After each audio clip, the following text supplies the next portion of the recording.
सोचिए अगर पाइल्स का परमानेंट सॉल्यूशन सिर्फ सर्जरी होता तो 50% लोगों में सर्जरी के बाद भी ये दोबारा से क्यों होती। यही पाइल्स की सबसे बड़ी दिक्कत है दोस्तों कि सर्जरी के बावजूद भी ये प्रॉब्लम खत्म नहीं होती है। रिसर्च कहती है कि ट्रीटमेंट कराने के बाद भी लगभग आधे लोगों में यानी 50% लोगों में पाइल्स सिर्फ 2 से 3 साल के अंदर ही दोबारा लौट आती है।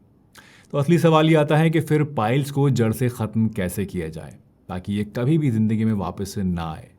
हाय एवरीवन, मैं हूं डॉक्टर सलीम और पिछले 20 सालों में मैंने हज़ारों ऐसे पेशेंट्स को देखा है जो कि पाइल्स, फिशर और फिस्टुला जैसी दर्दनाक और शर्मनाक बीमारियों से जूझ रहे थे।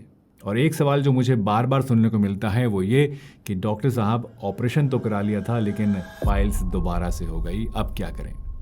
इसलिए आज मैं आपको 5 साइंटिफिकली प्रूवन रेमेडीज़ और कुछ असरदार टिप्स बताऊंगा जो कि पाइल्स को जड़ से ख़त्म करने में आपकी बहुत ज़्यादा मदद करेंगे। और हाँ, इनमें से 4th रेमेडी बिल्कुल मिस मत करना क्योंकि उसे ज़्यादातर लोग कोई दादी नानी का नुस्खा समझकर हल्के में लेते हैं, लेकिन असल में ये बहुत ही लाजवाब रेमेडी है। दोस्तों, सबसे पहले ये समझना ज़रूरी है कि आखिर पाइल्स बार बार होती क्यों है। इसका जवाब है आपके लाइफस्टाइल और बॉडी के अंदर छुपे 4 ऐसे ट्रिगर्स जो कि पाइल्स को दोबारा से एक्टिवेट कर देते हैं। सबसे पहला ट्रिगर है लो फाइबर डाइट और कांस्टेंट कॉन्स्टिपेशन। जब खाने में फाइबर कम होता है तो स्टूल हार्ड हो जाता है, लैट्रिन सख्त हो जाती है और फिर उसे पास करने के लिए आपको एक्स्ट्रा प्रेशर लगाना पड़ता है, जिससे क्या होता है कि नसों के अंदर सूजन बढ़कर पाइल्स को फिर से एक्टिवेट कर देती है। दूसरा फैक्टर है सीडेंट्री लाइफस्टाइल। दिन भर कुर्सी पर बैठे रहना या फिर लेटे रहना एक ऐसी आदत है जो कि पेल्विस एरिया में आपके ब्लड सर्कुलेशन को स्लो कर देती है। इससे वेन्स के अंदर ब्लड इकट्ठा होने लगता है जिससे वहाँ पर प्रेशर बढ़ जाता है और पाइल्स के लौटने का रिस्क 70% तक ज़्यादा इंक्रीज हो जाता है। तीसरा, प्रेगनेंसी और पोस्ट डिलीवरी प्रेशर। महिलाओं में प्रेगनेंसी और डिलीवरी के बाद पेल्विक फ्लोर पर बहुत ज़्यादा दबाव पड़ता है। इससे उनकी वेन्स वीक हो सकती हैं और पाइल्स दोबारा से शुरू हो सकती है। चौथा है स्ट्रेस और डाइजेशन का कनेक्शन। और लास्ट ट्रिगर है स्ट्रेस। ये तो आप जानते ही हैं दोस्तों कि ज़्यादा टेंशन से डाइजेशन बिगड़ जाता है। आयुर्वेद के अनुसार ये वात दोष के इम्बैलेंस की वजह से होता है जो कि सीधे तौर पर कब्ज और बवासीर को ट्रिगर करता है। दोस्तों, जब तक आप इन रूट कॉजेज पर काम नहीं करेंगे, याद रखिए कि पाइल्स से हमेशा के लिए छुटकारा आपको कभी भी नहीं मिलेगा। इसलिए चाहे आप कोई सा भी ट्रीटमेंट लें, कोई सी भी रेमेडी करें, कोई से भी आप सर्जरी कराएं, इन 4 इंपॉर्टेंट फैक्टर्स को आप कभी भी नज़रअंदाज मत कीजिएगा। इनका सबसे पहले ध्यान रखना है और उसके बाद ही कोई भी ट्रीटमेंट आपको शुरू करना है। चलिए अब आगे बढ़ते हैं और उन 5 रेमेडीज़ की बात करते हैं जो कि पाइल्स में बेहद असरदार हैं। दोस्तों, पाइल्स पर सबसे ज़्यादा असर डालती है आपकी डाइट, यानी आप क्या खाते पीते हैं। स्पाइसी, ऑयली और मैदे वाली चीज़ें स्टूल को एबनॉर्मली हार्ड बना देती हैं और इससे पाइल्स की प्रॉब्लम बढ़ती है। ये आप सभी लोग अच्छी तरह से जानते हैं, तो मैं इसके बारे में बात नहीं करूँगा। हम आज बात करेंगे कुछ ऐसे ख़ास फूड्स की और कुछ ऐसी आयुर्वेदिक जड़ी बूटियों के बारे में जो कि आपकी पाइल्स की प्रॉब्लम को असल में जड़ से ठीक करने में आपकी हेल्प करती हैं। तो पहला है त्रिफला और घी। जी हाँ, रोज़ाना रात को सोने से पहले 1 चम्मच त्रिफला पाउडर को 1 चम्मच देसी घी के साथ खाना एक बहुत ही बढ़िया प्रैक्टिस है। ये आपके पेट को साफ करेगा और वात दोष को बैलेंस करके पाइल्स में आपको परमानेंट राहत देगा। दूसरा है PF90 Ayurvedic treatment package. PF90 के बारे में दोस्तों मैं पहले भी कई सारी वीडियो में आप लोगों को बता चुका हूँ और जिसने भी इसको लिया है उसने यही कहा है कि इससे पाइल्स में बहुत आराम मिलता है। PF90 एक आयुर्वेदिक फॉर्मुलेशन है जो कि पाइल्स के मस्सों को सुखा देता है। पाइल्स में होने वाली जलन, दर्द, सूजन और ब्लीडिंग को ये कम करता है और आपको पाइल्स से परमानेंट आराम दिलाता है। इसमें नीम, चित्रक मूल, नाग केसर, मुखिल और अमलतास जैसे कई नेचुरल हर्ब्स शामिल हैं जो आयुर्वेदिक ग्रंथों के हिसाब से पाइल्स के इलाज के लिए बहुत ज़्यादा इफेक्टिव माने गए हैं। PF90 बेसिकली एक कॉम्बो पैक है जिसमें इसके साथ आपको एक और बॉटल PF90 बूस्ट की भी मिलती है। आपको बस PF90 से 1 कैप्सूल और PF90 से 2 टैबलेट्स गर्म पानी के साथ सुबह नाश्ता करने के कुछ देर के बाद लेनी है। दोपहर में सिर्फ 1 PF90 कैप्सूल लेना है और रात को फिर से आपको 1 PF90 कैप्सूल और 2 PF90 टैबलेट्स गर्म पानी के साथ लेनी है। इसे यूज़ करने से कुछ ही दिनों में आपको अपनी पाइल्स की प्रॉब्लम में सुधार दिखाई देना शुरू हो जाएगा। And for best results and permanent cure मैं हाईली रिकमेंड करूंगा कि आप इस ट्रीटमेंट को 3 से 4 महीने तक कंटिन्यू ज़रूर रखें।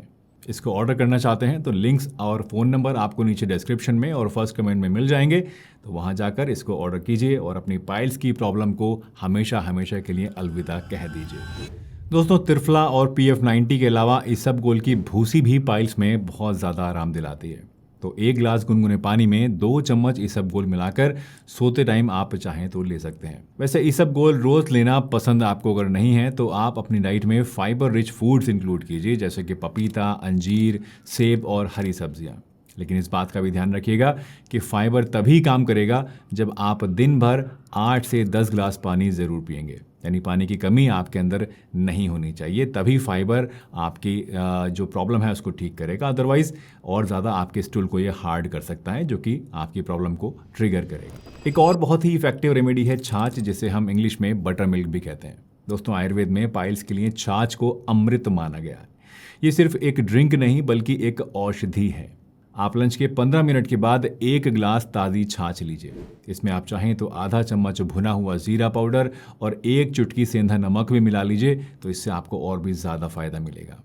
ये आपके पाचन तंत्र को ठंडक देगा, साथ ही ये रेक्टल एरिया की गर्मी और सूजन को कम करेगा और कब्ज को भी जड़ से मिटा देगा। दोस्तों, दिन भर बैठे रहना पाइल्स को इन्विटेशन देने जैसा है।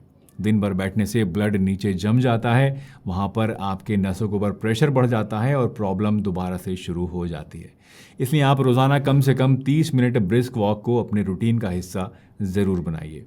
अब आप कहेंगे कि साहब, हम तो ऑफिस में पूरे दिन बैठे रहते हैं, हम भला कैसे इसको ट्राई करेंगे, हम तो टाइम ही नहीं है हमारे पास, तो हम कैसे करें? तो इसके लिए आपको एक छोटी सी ट्रिक बताता हूँ। आप अपने फ़ोन में हर 40 मिनट का एक अलार्म सेट कर लीजिए और अलार्म बजते ही अपनी सीट से उठकर सिर्फ 2 मिनट के लिए आप हल्का सा वॉक कर लीजिए, या पानी पीने चले जाइए, या वॉशरूम चले जाइए।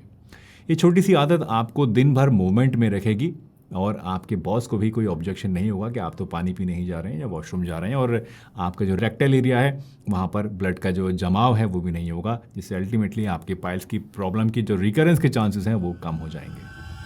दोस्तों, अब बात करते हैं उस रेमेडियल प्रैक्टिस की जो कि सबसे ज़्यादा नज़रअंदाज होती है, बट पाइल्स के लिए ये एक बहुत ही इफेक्टिव सॉल्यूशन है। इसका नाम है सिड्स बाथ। मुझे याद है, एक पेशेंट मेरे पास आए थे जो कि सर्जरी के बाद भी ब्लीडिंग और सूजन से परेशान थे। मैंने उनसे सिर्फ ये एक चीज़ करने के लिए कहा था और बस 15 दिन में उनकी सूजन 70% तक कम हो गई और दर्द बिल्कुल ख़त्म हो गया। इसके लिए आपको करना कुछ नहीं है, बस एक बड़े से टब के अंदर आप हल्का गर्म पानी भरिए और उसमें 10 से 15 मिनट तक के लिए आप बैठ जाइए। दिन में कम से कम 1 या 2 बार ये ज़रूर कीजिए। और अगर आपको इसे और ज़्यादा डबल इफेक्टिव बनाना है तो आप इस पानी के अंदर 1 चम्मच त्रिफला पाउडर या फिर नीम के पत्तों का पानी भी आप इसमें मिला सकते हैं। इससे आपको और भी ज़्यादा आराम मिलेगा। दोस्तों, आप शायद नहीं जानते, लेकिन स्ट्रेस सीधे सीधे पाइल्स को ट्रिगर करता है। जब टेंशन बढ़ती है, डाइजेशन बिगड़ जाता है और इससे कब्ज़ की प्रॉब्लम भी शुरू हो जाती है। आपको कैसे भी करके अपने दिमाग को शांत रखना है और पेट को साफ रखना है। इसके लिए आप रोज़ाना सिर्फ 10 मिनट के लिए अनुलोम विलोम प्राणायाम कीजिए। इससे स्ट्रेस हार्मोन्स कम होते हैं और माइंड रिलैक्स होता है। और अपनी गट को हेल्दी रखने के लिए आयुर्वेदिक हर्ब्स का सहारा लीजिए, जैसे कि एलोवेरा का जूस आप ले सकते हैं। इसको सुबह खाली पेट 20 ml ले लीजिए। ये आपकी आंतों को ठंडक भी देगा और डाइजेशन को भी स्मूथ बनाएगा और पेट को साफ करने में भी आपकी हेल्प करेगा। और अगर आपको एसिडिटी या फिर जलन की शिकायत ज़्यादा रहती है तो आप चाहें तो मुलेठी का पाउडर ले सकते हैं। सिर्फ आधा चम्मच मुलेठी पाउडर को गुनगुने पानी के साथ आप लीजिए। ये आपके एसिडिटी को और जलन को तुरंत ख़त्म कर देगा। दोस्तों, उम्मीद है आज की ये छोटी सी वीडियो आपको पसंद आई होगी और आपकी पाइल्स की प्रॉब्लम को ठीक करने के लिए इसमें जो रेमेडीज़ मैंने आपको बताई हैं वो आपके ज़रूर काम आएंगी। इन्हें ट्राई करके देखिए और मुझे कमेंट करके बताइएगा आपको इनसे कैसा फ़ायदा लगा। और हाँ, PF90 को ट्राई करना भी बिल्कुल मत भूलना। मिलते हैं एक नई वीडियो में, तब तक के लिए अपना ध्यान रखिए, हंसते रहिए, मुस्कुराते रहिए, रोज़ कुछ ना कुछ नया सीखते रहिए ताकि आप रह सकें हेल्दी हमेशा।